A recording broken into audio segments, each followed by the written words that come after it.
গল্পটি শুরু হয় বরফাচ্ছন্ন পাহাড় থেকে। এখানে বেশ কয়েকজন উপজাতির মেয়ে ঘুরে বেড়াচ্ছিল। কিছুক্ষণ পরে উপজাতির সদস্য বিনো তাদের দেখতে পায়। বিনোর উপজাতিতে কোনো মেয়ে ছিল না, তাই মেয়েদের দেখে সে খুব খুশি হয়ে যায়। দ্রুত সে নিজের গ্রামে ফিরে গিয়ে সবাইকে মেয়েদের সম্পর্কে জানায়। বিনোর উপজাতিতে শুধুই ছেলে ছিল এবং তারা যে কোনো উপায়ে মেয়েদেরকে নিজেদের দলে নিতে চেয়েছিল। এদিকে মেয়েরা পাহাড়ের বরফের মাঝে আনন্দে ঘুরে বেড়াচ্ছিল। হঠাৎ বিনো এবং তার গ্রামবাসীরা মেয়েদের উপর আক্রমণ চালায়। তারা মেয়েদের ধরে প্রথমে অজ্ঞান করত এবং তারপর তুলে নিয়ে যেত। বিনো তারা নামের এক মেয়ের পিছু নিয়েছিল। তারা যেমন সুন্দরী তেমনি ভীষণ উদ্যমীও ছিল। বিনোকে দেখে তার মনও নরম হয়ে যায়, কারণ সেও ভালোবাসার অনুভূতি খুঁজছিল। তারা এবং বিনো একে অপরের দিকে এগিয়ে আসে, কিন্তু ঠিক সেই মুহূর্তে পাহাড় থেকে বরফ ধসে পড়ে। এর ফলে তারা এবং বিনো বরফের নিচে চাপা পড়ে যায়। বিনো কোনোভাবে বাইরে বেরিয়ে আসে, কিন্তু তারা কোথায় হারিয়ে যায় কেউ কিছু জানতে পারে না। গল্পটি অনেক বছর পরে শ্যাম নামে এক ব্যক্তিকে নিয়ে এগোতে শুরু করে। শ্যাম তার প্রেমিকা রোমার সাথে বরফ আচ্ছন্ন পাহাড়ে স্কেটিং করতে এসেছিল। স্কেটিং করতে গিয়ে হঠাৎ দুর্ঘটনাবশত সে একটি বরফের গুহায় পড়ে যায়। সেখানে সে একটি মেয়েকে দেখতে পায়। মেয়েটি ছিল তারা, যে অনেক বছর আগে বরফের নিচে চাপা পড়ে গিয়েছিল। শ্যাম তাকে বরফের নিচ থেকে বের করে আনার চেষ্টা করে। বহু চেষ্টার পরেও তারা জাগেনি। হতাশ হয়ে শ্যাম তাকে চুম্বন করে। চুম্বনের ফলে তারা ধীরে ধীরে জেগে ওঠে। তারা শ্যামের ভাষা বুঝতে পারছিল না, কিন্তু তার চোখে শ্যামের প্রতি ভালোবাসা স্পষ্ট ছিল। শ্যাম তাকে সাহায্য করার জন্য বাইরে আসে এবং সেখানে একটি মেশিন দেখতে পায়। মেশিনটি শ্যামের প্রেমিকা রোমার ছিল। সে শ্যামকে খুঁজতে এসেছিল। কিছু সময় পর শ্যামের সাহায্যে সবাই তারাকে খুঁজতে শুরু করে, কিন্তু তারা ইতিমধ্যেই লুকিয়ে পড়ে। অন্যদিকে রোমা ও শ্যাম তাদের হোটেলে ফিরে বিশ্রাম নেয়। পরের দিন সকালে তারা সেই হোটেলের কাছে পৌঁছায়। শ্যাম জেগে উঠেছিল, কিন্তু রোমা তখনও ঘুমাচ্ছিল। এরপর যা ঘটবে তা গল্পে একটি নতুন মোড় নিয়ে আসবে। বরফে ঢাকা একটি জায়গা থেকে শুরু হয়েছিল এই গল্প। তারা ধীরে ধীরে এগিয়ে এসে শ্যামের ঘরের বাইরে পৌঁছে যায়। শ্যাম তাকে দেখে হতবাক হয়ে যায়। তারা ইতিমধ্যে শ্যামের প্রতি প্রেমে পড়েছিল, কারণ শ্যামই তাকে বরফের ভিতর থেকে উদ্ধার করেছিল। যখন শ্যাম রোমাকে জাগানোর চেষ্টা করছিল, তখন তারা একটি জাহাজ দেখে সেটিকে ডায়নোসর ভেবে ভুল করে এবং ভয়ে সেখান থেকে দৌড়ে পালায়। শ্যামের ডাকে রোমা জেগে উঠলেও তারাকে দেখতে পায়নি। শ্যাম সিদ্ধান্ত নেয় সে একাই তারাকে খুঁজে বের করবে। অন্যদিকে তারা লুকিয়েছিল সেই গাড়ির ভিতরেই, যেটা নিয়ে শ্যাম তাকে খুঁজতে বেরিয়েছিল।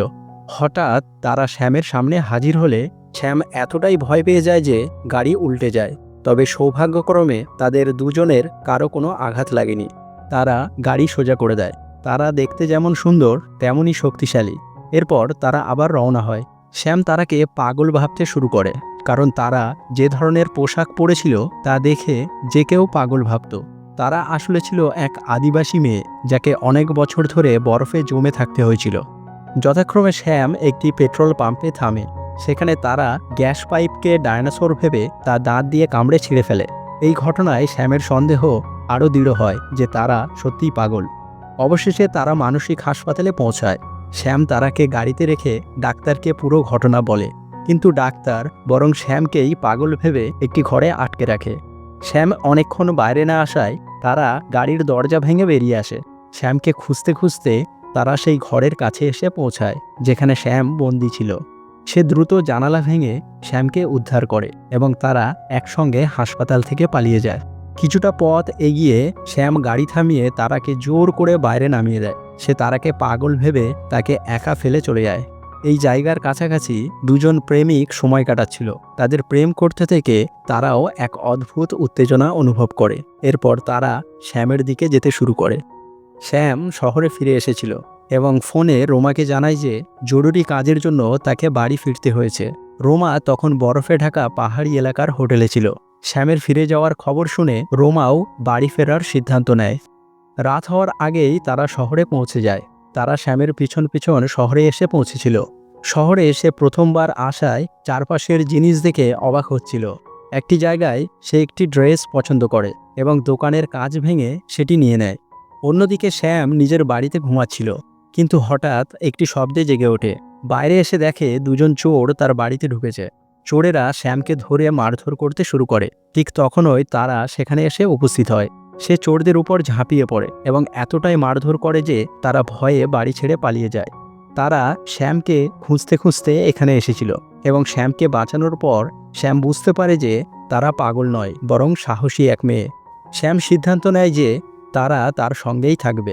এরপর তারা দুজনে বসে টিভি দেখতে শুরু করে। তারা জীবনে প্রথমবার টিভি দেখে এবং সেটা দেখে সে অবাক হয়। অনেকক্ষণ টিভি দেখার পর শ্যাম তাকে বাথরুমে গিয়ে স্নান করার নির্দেশ দেয় এবং কিভাবে স্নান করতে হয় তা বুঝিয়ে দেয়। কিন্তু শ্যামের নির্দেশ সত্ত্বেও তারা টয়লেটের পানিতেই স্নান করে নেয়। পরের দিন শ্যাম বাজারে গিয়ে তার জন্য নতুন পোশাক কিনে আনে। তারা নতুন পোশাক পরে শহরে ঘুরতে যায়।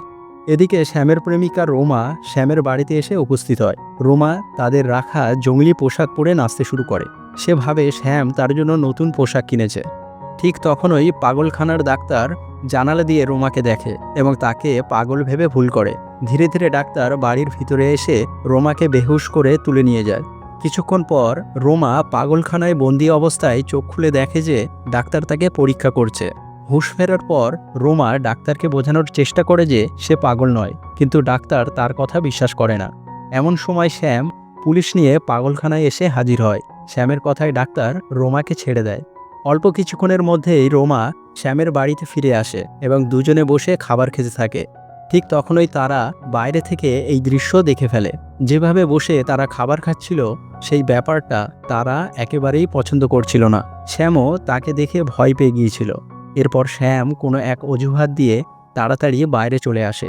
বাইরে এসে সে যেই তারাকে বোঝানোর চেষ্টা করে, তারা তার উপর আক্রমণ করে এবং তাকে নিজের সাথে নিয়ে যায়। এরপর তারা শ্যামকে নিজের গুহায় নিয়ে গিয়ে তার তৃষ্ণা মেটায়। তৃষ্ণা মেটানোর পর তারা শ্যামকে জঙ্গলে একা ছেড়ে দেয়, যাতে শ্যামও শক্তিশালী হতে পারে। কয়েক মাস পরে রোমা জঙ্গলে শ্যামকে দেখতে পেয়ে তাকে ধরে পাগলাগারদে নিয়ে আসে। সেখানে শ্যামের চিকিৎসা চলে এবং সুস্থ হওয়ার পর তাকে ছেড়ে দেওয়া হয়। এরপর শ্যাম সব জায়গায় তারাকে খুঁজতে থাকে। গল্পের শেষে একদিন সে তারাকে খুঁজে পায়। শ্যাম দেখে যে তারা তখন সম্পূর্ণ শহরের মেয়ে হয়ে গেছে। দুজনে একে অপরকে ভালোবাসতে শুরু করে এবং একসঙ্গে থেকে যায়। তারা একটি রহস্যময় উপজাতির মেয়ে ছিল, যেখানে শুধুমাত্র মেয়েরাই জন্মায়। সেই উপজাতির মেয়েরা বরফ ঢাকা পাহাড়ে বাস করত এবং তারা শত শত বছর বেঁচে থাকতে পারত। এই ঘটনার মাধ্যমেই গল্পটি শেষ হয়।